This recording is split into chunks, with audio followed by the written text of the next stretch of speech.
As Quintas do Avante, o podcast da Festa do Avante. O nosso convidado desta edição das Quintas do Avante nasceu no Porto em 1971 e, tendo-se licenciado em Filosofia, é ao cinema que dedica a sua vida profissional desde há mais de 2 décadas. Estudou montagem na Escola Superior de Teatro e Cinema de Lisboa e na La Fémis, em Paris.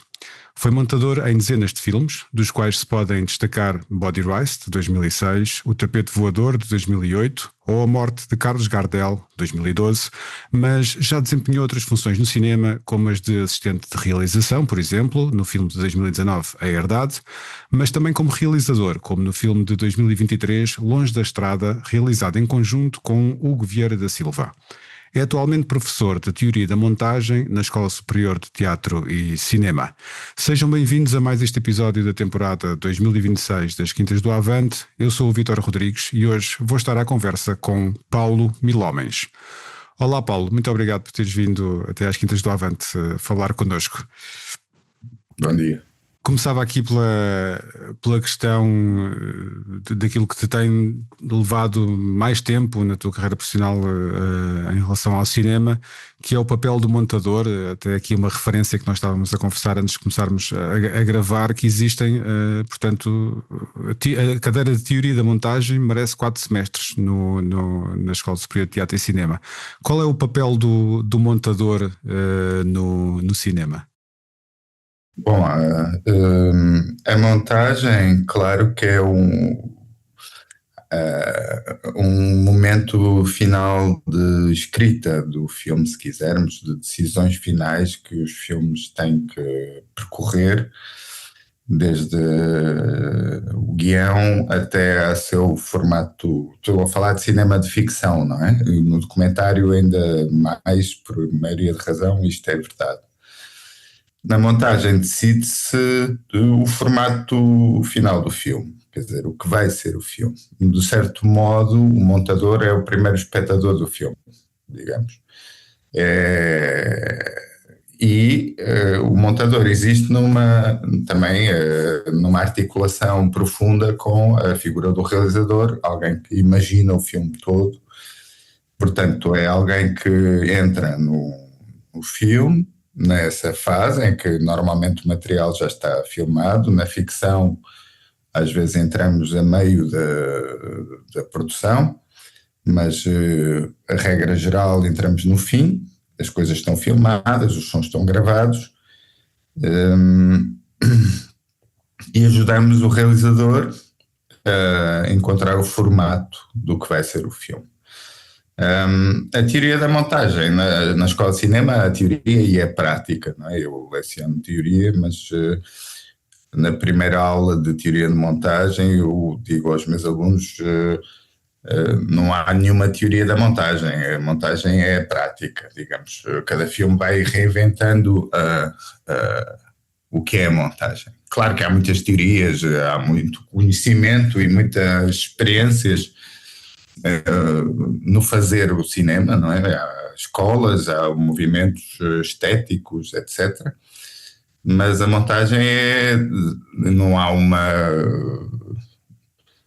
uma regra, não há uma fórmula para montar um filme. Cada filme exige ao realizador, ao montador, descobrir o seu formato.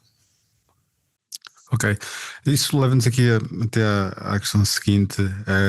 Eu sei que tu defendes que na prática o filme nunca é o mesmo produto para todos os espectadores, né? Ou seja, cada espectador olha para o filme de maneira diferente, mas como é que o trabalho do montador contribui para construir o pano de fundo emocional, ou seja, aquilo que é a mensagem e as emoções que a obra de arte, que é o filme, transmite? Eu acho que o filme, de certo modo, só existe na percepção do espectador, só existe para nós, enquanto estamos a experimentar o filme, as imagens e os sons do filme. Estamos a criá-lo nós próprios, não é? Portanto, é uma experiência sensível por excelência, não é? Ainda para mais quando era fruído, sobretudo na sala de cinema, em que os nossos sentidos eram quase bloqueados todos para ficarmos concentrados apenas naquele brilho do ecrã, não é? Hoje os filmes são vistos de outra maneira, as pessoas até veem os filmes nos telemóveis, etc. Coisa que eu acho quase que é altamente bloqueante desta experiência sensível, mas o filme realiza-se pelo espectador e cada pessoa tem a sua sensibilidade própria, carrega um mundo próprio, digamos, e projeta também para esse ecrã a sua própria pessoa, digamos, a sua individualidade, a sua personalidade, etc.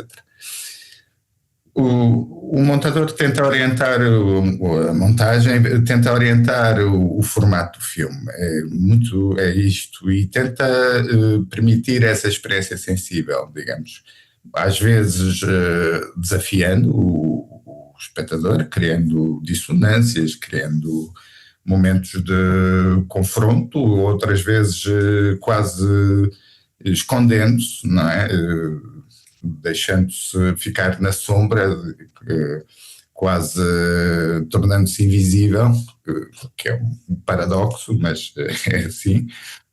Portanto, há um jogo, digamos, que é feito entre o filme e o espectador, mas é o espectador que o cria, digamos, não é? Que ativa esse jogo. Os filmes existem para ser vistos, não é? Nós, quando pensamos em cinema, nós temos estado a falar aqui um pouco sobretudo sobre a imagem, mas tu também dedicas uma atenção especial ao som, não só à banda sonora, mas também ao próprio som que emerge da filmagem. Como é que estes elementos, ou seja, o balanço até dos próprios sons daquilo que se filma, podem transformar a obra cinematográfica?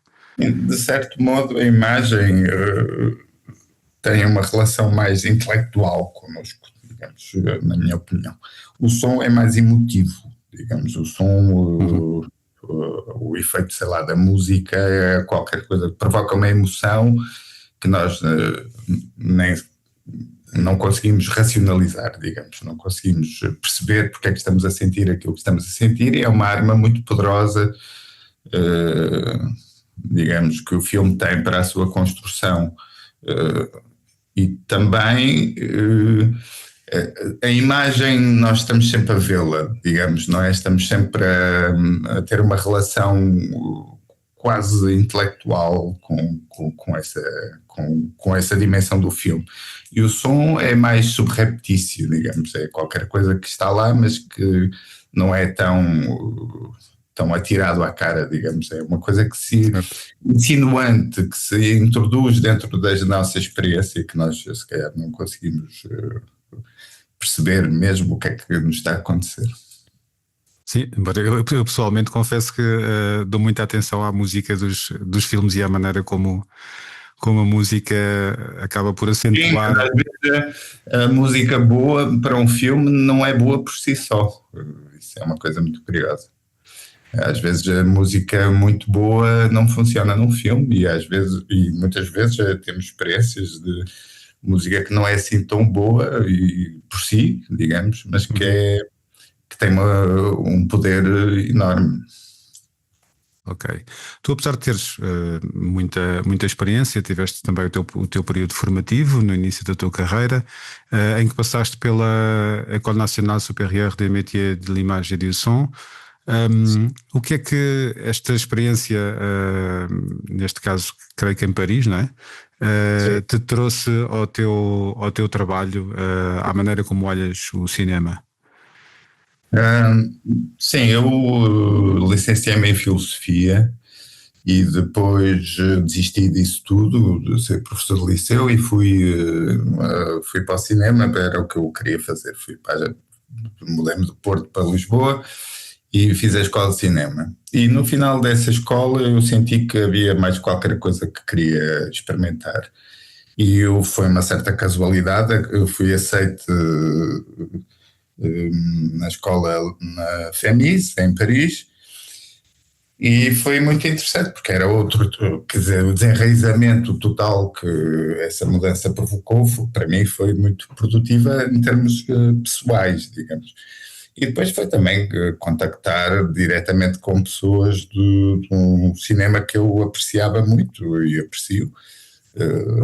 O cinema francês pode ter muitos defeitos, mas tem autores que eu gosto muito. Sei lá, aprender com a montadora do Piala era qualquer coisa para mim muito rica e aprendi muito também. Portanto, foi uma espécie de conclusão, digamos, do que já tinha aprendido aqui em Lisboa. E depois foi o facto de viver fora de Portugal muda-nos, não é? Uma pessoa quando é imigrante, digamos, vê-se perante uma espécie de reinvenção de si próprio, não é? Em circunstâncias, eu não conhecia ninguém em Paris, então. Ganha perspectiva também sobre a sua própria origem, por exemplo. Sobre a sua origem, sobre o que é queres ser, claro, sim, absolutamente. Olha, já agora, quando se dá o regresso à Escola Superior de Teatro e Cinema, desta vez no papel de professor, de docente, que diferenças notas em relação ao período em que tu a frequentaste, do ponto de vista das possibilidades que se abrem, por exemplo, aos novos cineastas e às novas pessoas que trabalham com o cinema? Eu tenho uma ótima impressão dos alunos de agora.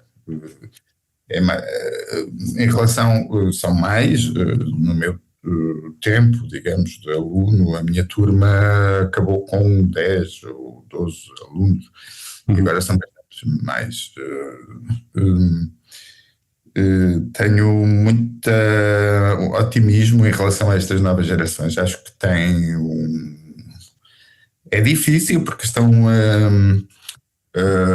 a entrar no cinema quando ele está a fragmentar, digamos, a desaparecer na sala, etc. Por outro lado, nunca se fez tantos filmes, mesmo que, de certo modo, quase todos são o mesmo. A maior parte dos filmes agora segue uma espécie de formato, não é?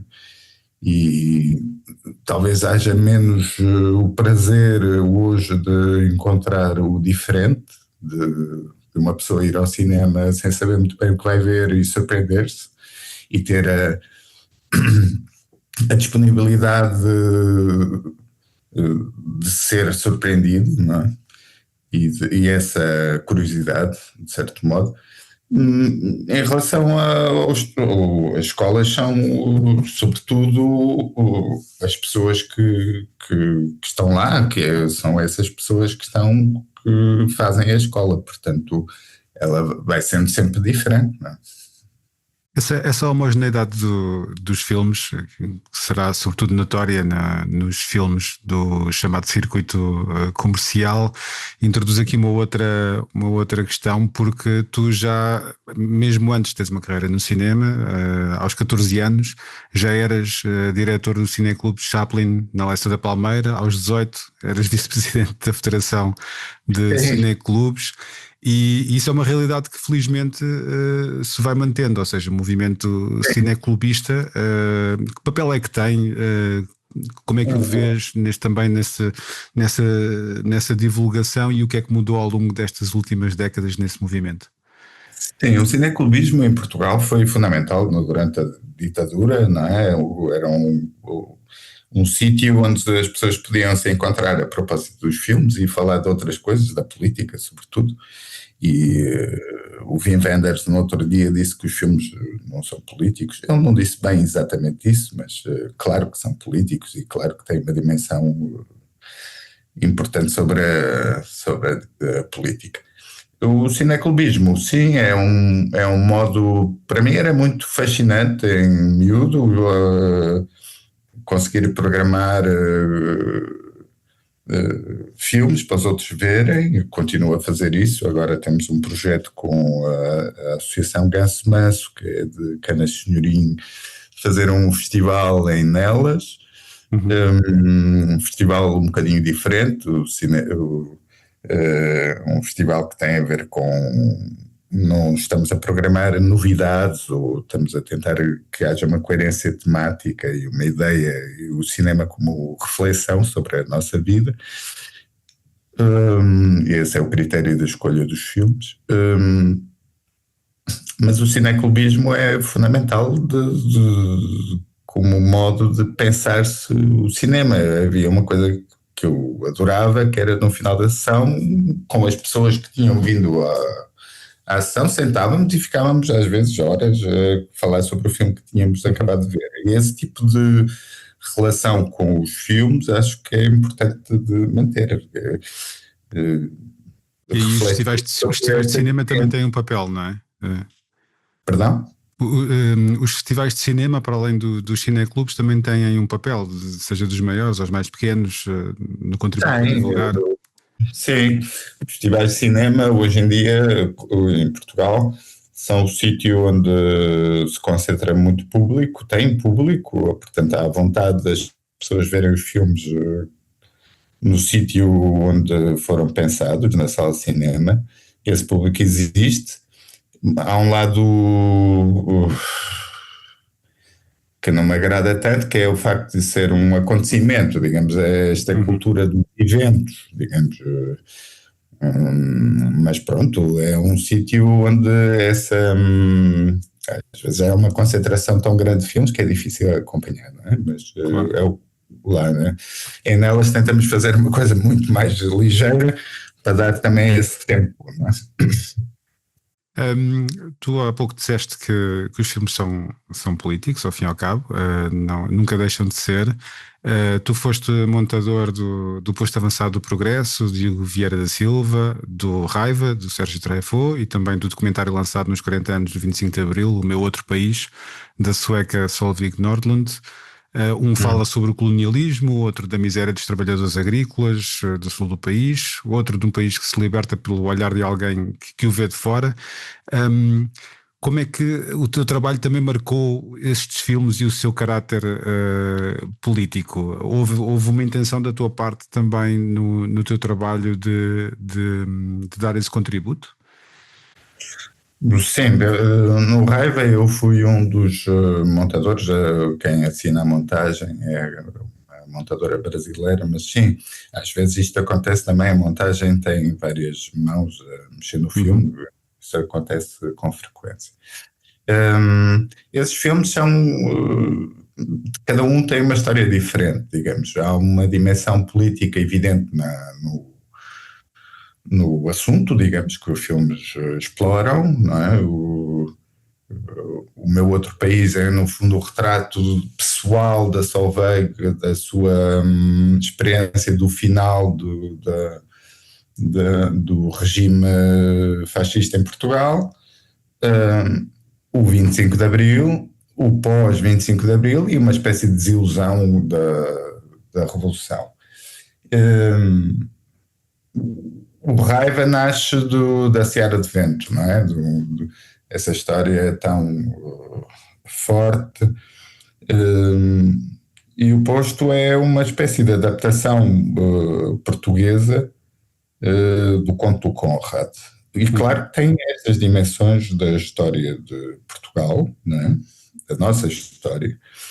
E nós no exercício de montagem, porque são completamente diferentes, porque o filme da Solveig era usar fragmentos dos seus filmes para construir essa história.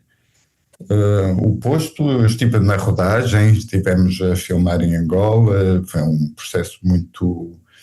eu estive muito dentro do filme, não é? Portanto, às vezes a nossa própria distância em relação às coisas dilui-se, não é? Portanto, sim, os filmes são políticos, claro que são. Se nós queremos transmitir algumas ideias com os filmes, pelo exercício da montagem, também, sim, mas sem impor propriamente um ponto de vista, não é? Há uma liberdade do espectador depois de se apropriar daquilo que nós propomos, não é? Sim. Da tua experiência e conhecimento até da história da montagem, da teoria da montagem, como é que a política entra na montagem E já agora, a montagem também, né?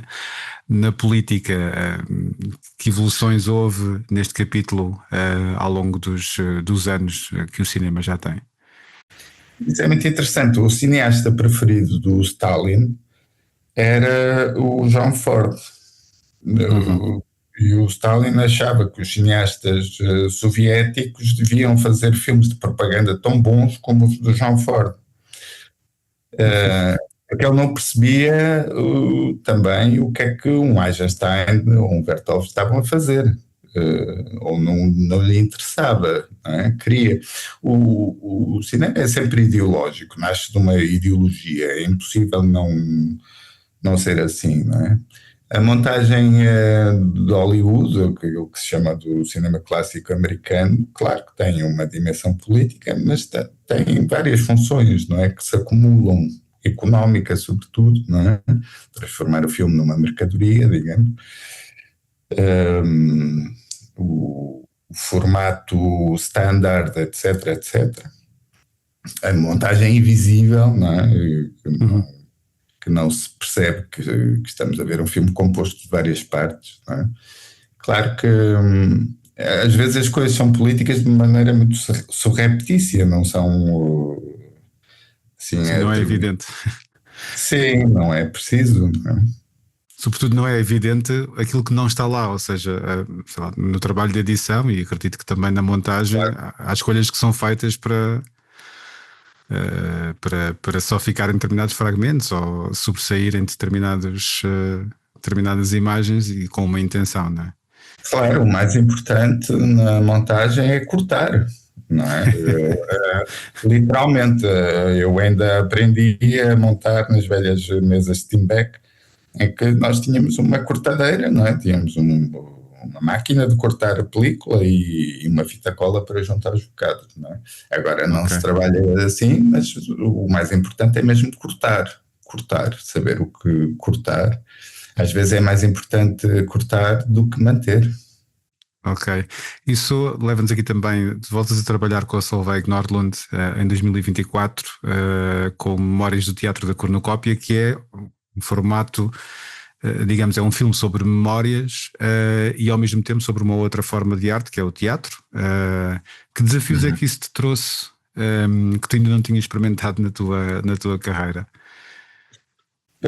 Cada filme é sempre um desafio, não tenho nenhuma fórmula, portanto, cada filme ao mesmo tempo obriga-me a reinventar aquilo que eu acho que eu já sei, que é muito pouco, na verdade.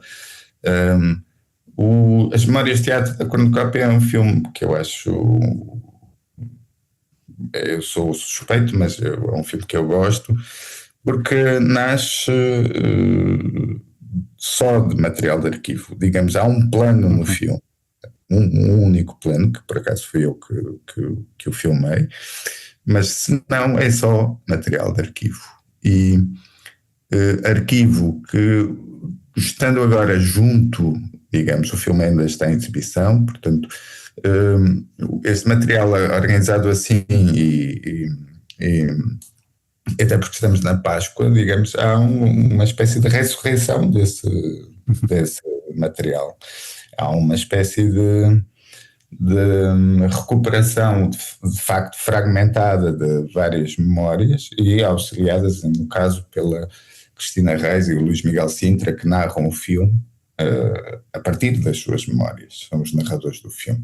É um filme que eu gostei muito de fazer. Olha, a Festa do Avante vai celebrar este ano 50 anos. Há cerca de, se não estou em erro, mais ou menos uma década, que tem uma programação anual de cinema que passou a partir de determinada altura, nomeadamente a partir da pandemia, a ser ao ar livre. Convida realizadores, outros intervenientes a estarem presentes, e que é algo arrojado e diferenciado até no panorama também da divulgação do cinema em Portugal. Como é que tu vês esta iniciativa de ter da Festa do Avante, de ter esta programação anual? Acho extraordinário, acho que é um enorme atrativo, digamos, esta ideia de que nós estamos de facto agora numa espécie de cultura de eventos, como eu tinha dito, e há festivais disto, festivais daquilo, etc. Não é? Acho que a ideia da Festa do Avante é ter uma espécie de integração de várias coisas. Sei que tem também teatro, tem, claro, a música, como é evidente, mas também tem conversas, etc.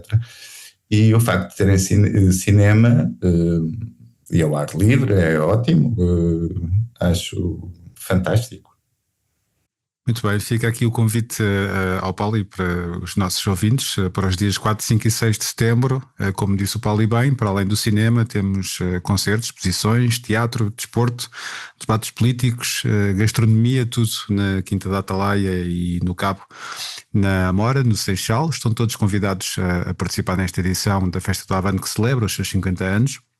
E gostava aqui de desejar também os maiores sucessos e convidar os nossos ouvintes a participar no Festival de Cinema da Beira, em Canas de Senhorim, creio, que é programado nelas, que é programado pelo nosso convidado de hoje. Paulo, muito obrigado. Espero que nos possamos ver por aí em boas ocasiões, como a Festa do Avante ou outras como um festival de cinema. Oxalá.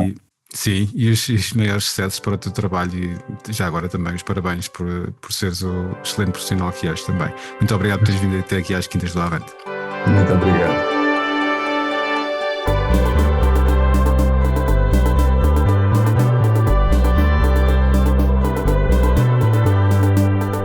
As Quintas do Avante, o podcast da Festa do Avante.